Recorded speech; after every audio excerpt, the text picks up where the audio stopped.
Hello dear student, welcome back পাঠশালা YouTube channel. আজ 15ই December 2024। তো বিগত দিনের অর্থাৎ 14ই ডিসেম্বর 2024 সাল পর্যন্ত ঘটে যাওয়া গুরুত্বপূর্ণ কারেন্ট অ্যাফেয়ার্স নিয়ে আজকে আমরা আলোচনা করব। আজকের ক্লাস রয়েছে কতগুলি গুরুত্বপূর্ণ কারেন্ট অ্যাফেয়ার্স। আশা করি আজকের ক্লাসটি সকলে ভালো লাগবে। আমাদের আজকের এই ক্লাসটি হলো 70 নম্বর ক্লাস, অর্থাৎ বিগত 69টি ক্লাস ধরে আমরা কারেন্ট অ্যাফেয়ার্স প্রোভাইড করে আসছি। আমাদের এই ক্লাসটি যদি তোমরা ফলো করো তাহলে আগত পরীক্ষায় কারেন্ট অ্যাফেয়ার্স নিয়ে আর কোনো ভয় থাকবে না। আর যারা এই চ্যানেলে নতুন এসছো তারা অবশ্যই চ্যানেলটি লাইক এবং সাবস্ক্রাইব করে সকল বন্ধুদের মধ্যে শেয়ার করে দাও। চলো আর কথা না বলে শুরু করি আজকের ক্লাসটি। আজকের ক্লাসের প্রথম প্রশ্নটি হলো 2025 সালে কোন রাজ্য বা ইউটি অর্থাৎ ইউনিয়ন টেরিটরিতে খেলো ইন্ডিয়া শীতকালীন গেমসের আয়োজন করবে?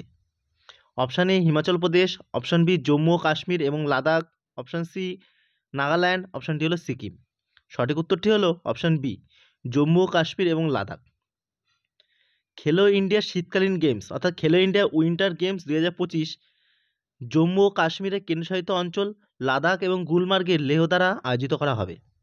খেলো ইন্ডিয়া শীতকালীন গেমস 2020 সালে প্রথমবারের মতন অনুষ্ঠিত হয়েছিল, অর্থাৎ খেলো ইন্ডিয়া উইন্টার গেমস কবে শুরু হয়েছিল? 2020 সালে। এই সম্পর্কিত আরও কিছু তথ্য দেখে নাও। বিহার 2025 সালে এপ্রিলে খেলো ইন্ডিয়া যুব ও প্যারা গেমসের আয়োজন করবে, অর্থাৎ খেলো ইন্ডিয়ার যে যুব অর্থাৎ ইউথ এবং প্যারা গেমস রয়েছে সেটি 2025 সালে কে আয়োজন করবে? বিহার। খেলো ইন্ডিয়া শীতকালীন গেমস 2024 সালে সেনাবাহিনী পদক তালিকায় শীর্ষ ছিল। এবার দেখো আজকে 2 নম্বর প্রশ্নটি। 2 নম্বর প্রশ্ন হলো কলকাতা আন্তর্জাতিক চলচ্চিত্র উৎসব 2024 কোন চলচ্চিত্রটি সেরা চলচ্চিত্র হয়েছে? Option A the Fable, option B Animal, option C স্টার ডোটো, অপশান ডি হলো গুলমোহর। সঠিক উত্তরটি হয়ে যাবে অপশান সি স্টার ডোটো। কলকাতা আন্তর্জাতিক চলচ্চিত্র উৎসব 2024 সেরা চলচ্চিত্র হয়েছে স্টার ডোটো। মিলকো রাজারাভ পরিচালিত বুলগেরিয়ান ছবি স্টার ডোটো 30তম কলকাতা আন্তর্জাতিক চলচ্চিত্র উৎসবে সেরা চলচ্চিত্র পুরস্কারটি পেয়েছে। 2024 সালের 4 থেকে 11 ডিসেম্বরের মধ্যে কলকাতা আন্তর্জাতিক চলচ্চিত্র উৎসবের 30তম সংস্করণটি অনুষ্ঠিত হয়েছে। যেহেতু এখানে সেরা চলচ্চিত্রের কথা এসছে তাই আমরা 2024 সালে কতগুলি সেরা চলচ্চিত্র দেখে নেব। প্রথমেই দেখব গোল্ডেন পিকক অ্যাওয়ার্ড, যেটি আইফা 2024 গোল্ডেন পিকক অ্যাওয়ার্ড পেয়েছে টক্সিক। দ্য ফেভেল, এটি 38তম লিডস আন্তর্জাতিক চলচ্চিত্র উৎসবে নক্ষত্রপুঞ্জ ফিচার ফিল্ম প্রতিযোগিতায় সেরা চলচ্চিত্র হয়েছে দ্য ফেভেল। অ্যানিম্যাল, এটি আইফা অ্যাওয়ার্ড 2024 সেরা চলচ্চিত্র হয়েছে অ্যানিম্যাল সিনেমাটি। গুলমোহর, 70তম জাতীয় চলচ্চিত্রের পুরস্কার 2024 সেরা হিন্দি চলচ্চিত্র হয়েছে গুলমোহর। এবং কান্তারা হলো 70তম জাতীয় চলচ্চিত্র পুরস্কার 2024 সেরা চলচ্চিত্র হলো কান্তারা মুভিটি। এবার দেখো আজকে 3 নম্বর প্রশ্ন। 3 নম্বর প্রশ্নটি হলো কে এআই ভিডিও জেনারেটর সোরা চালু করেছেন? Option A Google, option B Microsoft, option C Tesla, option D হলো ওপেন এআই। সঠিক উত্তরটি হলো option D Open AI. Open AI video generator Sora চালু করেছেন। আচ্ছা, এই ভিডিও জেনারেটর সোরাটা কি? সোরা হলো টেক্সট টু ভিডিও, অর্থাৎ কোনো কিছু যদি টেক্সট করা হয় সেটি ভিডিওর মাধ্যমে প্রকাশিত হবে বা ভিডিওতে কনভার্ট হবে, সেটাই হলো এই সোরা ওপেন এআইটি। আচ্ছা, এটি একটি টেক্সট টু ভিডিও জেনারেটর। সোরা টার্বো মডেল ব্যবহারকারীদের 20 সেকেন্ড পর্যন্ত দৈর্ঘ্যসহ 1080p রেজুলেশনের পর্যন্ত উচ্চমানের ভিডিও তৈরি করা যাবে। অর্থাৎ এই সোরা ওপেন এআইতে কোনো কিছু যদি টেক্সট করা হয় সেই টেক্সটটি কিসে কনভার্ট হবে? ভিডিওতে। এবং এটি কত 20 সেকেন্ড পর্যন্ত ভিডিও তৈরি হতে পারে, যেটি সবচেয়ে হাই রেজুলেশন কত? 1080p। ঠিক আছে, এবার দেখো আজকে 4 নম্বর প্রশ্নটি। কোন দেশ 2034 সালে ফিফা বিশ্বকাপ আয়োজন করবে? এটি গুরুত্বপূর্ণ প্রশ্ন, পরীক্ষা আসবেই। Option A Qatar, option B Saudi Arab, option C Oman, option D হলো ইউএই। সঠিক উত্তরটি হলো option B Saudi Arab. Saudi Arab 2034 সালে ফিফা ওয়ার্ল্ড কাপ আয়োজন করবে। স্পেন, পর্তুগাল এবং মরক্কো যৌথভাবে 2030 সালে বিশ্বকাপে আয়োজন করবে। অর্থাৎ 2030 সালে এই ফিফা ওয়ার্ল্ড কাপ কোথায় আয়োজিত হবে? স্পেন, পর্তুগাল এবং মরক্কো। এবং 2034 সালে হবে সৌদি আরব। মার্কিন যুক্তরাষ্ট্র, কানাডা এবং মেক্সিকো 2026 সালে ফিফা বিশ্বকাপে আয়োজক হবে। আচ্ছা, এখানে বলে রাখি ফিফা বিশ্বকাপ প্রত্যেক 4 বছর অন্তর অন্তর হয়। অর্থাৎ 2026 সালে হবে মার্কিন যুক্তরাষ্ট্র, কানাডা এবং মেক্সিকো, 2030 সালে হবে স্পেন, পর্তুগাল এবং মরক্কোতে, এবং 2034 সালে হবে সৌদি আরব। ফুটবল বিশ্বকাপের শেষ আসরটি অর্থাৎ গত যে ওয়ার্ল্ড কাপটি হয়েছিল সেটি 2022 সালে হয়েছিল। কোথায় হয়েছিল? কাতারে অনুষ্ঠিত হয়েছিল, যেখানে আর্জেন্টিনা দল জিতেছিল। ঠিক আছে, এবার দেখো, যেহেতু এখানে ফিফার কথা এসছে, তাই আমরা অ্যাবাউট অফ দ্য টপিকে ফিফা সম্বন্ধে কিছু তথ্য দেখে নেবো বা কিছু জিকে দেখে নেবো। প্রথমে দেখো ফিফার ফুল ফর্ম কি। ফিফার ফুল ফর্ম হলো international federation of association football. এটি প্রতিষ্ঠিত হয়েছিল 1904 সালে 21শে মে, যার সদর রয়েছে সুইজারল্যান্ডের জুরিকে। বর্তমান প্রেসিডেন্ট কে রয়েছে ফিফার? জিয়ানি ইনফ্যান্টিনো। প্রথম ফিফা বিশ্বকাপ হয়েছিল 1930 সালে। তোমরা সবাই কমেন্ট বক্সে কমেন্ট করবে এই ফিফা বিশ্বকাপে জয়ী হয়েছিল উরুগুয়ে। ঠিক আছে, উরুগুয়েতে হয়েছিল, জয়ী হয়েছিল উরুগুয়ে।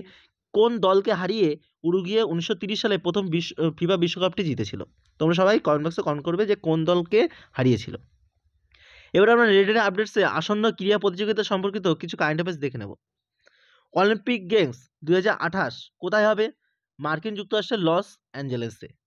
অলিম্পিক গেমস 2032 কোথায় হবে? অস্ট্রেলিয়ার ব্রিসবেনে।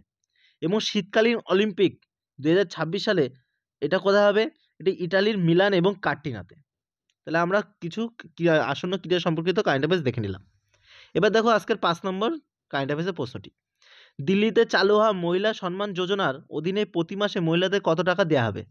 অপশন এ 3000 টাকা, অপশন বি 1000 টাকা, অপশন সি 2000 টাকা, অপশন ডি হলো 4000 টাকা। তোমরা সবাই জানো যোজনা থেকে পরীক্ষায় প্রশ্ন আসেই। এই ক্ষেত্রে সঠিক উত্তরটা হয়ে যাবে অপশন বি 1000 টাকা। দিল্লিতে চালু হওয়া মহিলা সম্মান যোজনার অধীনে প্রতি মাসে মহিলাদের 1000 টাকা দেওয়া হবে। দিল্লি সরকার 18 বছর বয়সী প্রতিটি মহিলাকে প্রতি মাসে 1000 টাকা প্রদান করবে। দিল্লির বর্তমান মুখ্যমন্ত্রী হলেন অতিশী মার্লেনা এবং লেফটেন্যান্ট গভর্নর কে রয়েছেন বিনয় কুমার সাক্সেনা। যেহেতু এখানে প্রধান প্রকল্প অর্থাৎ স্কিমের কথা এসে, তাই রাজ্যগুলি আমরা কিছু প্রকল্প দেখে নেব। পারুল্লাও পয়সা পাও এই অভিযানটি শুরু করেছে উত্তরাখণ্ড সরকার। চিরাগ স্কিম শুরু করেছে হরিয়ানা সরকার। ধরতি আবা আদি গ্রাম উৎকর্ষ অভিযান এটি শুরু করেছে ঝাড়খণ্ড সরকার 2রা অক্টোবর 2024 সাল থেকে। নিযুত ময়না স্কিম আসাম সরকার শুরু করেছে। মিশন বসুন্ধরা 3.0 এটিও আসাম সরকার শুরু করেছে। সিএম 7 স্কিম এটা শুরু করেছে ত্রিপুরা রাজ্য সরকার। Mukhyamantri Sukh Shiksha Yojana my school my pride campaign এটা শুরু করেছে হিমাচল প্রদেশ সরকার। মুখ্যমন্ত্রী মহিলা উদ্যোক্তা অভিযান এটি শুরু করেছে আসাম সরকার। মাহতারি বন্দনা যোজনা ছত্তিশগড় সরকার। সেফ সিটি প্রজেক্ট উত্তরপ্রদেশ সরকার শুরু করেছে। লাস্ট দেখবো আমরা ফুড সিকিউরিটি ক্যাম্পেইন এটা শুরু করেছে মেঘালয় রাজ্য সরকার। তাহলে আমরা রাজ্যগুলি প্রধান প্রকল্পগুলি দেখে নিলাম অ্যাবাউট অফ দ্য টপিকে। এবার দেখো আজকে 6 নম্বর প্রশ্নটি। 6 নম্বর প্রশ্ন হলো অশোকরাজ সিগডেল কোন দেশের সেনাপ্রধান যাকে রাষ্ট্রপতি দ্রৌপদী মুর্মু সম্মানসূচক জেনারেল পদে ভূষিত করেছেন?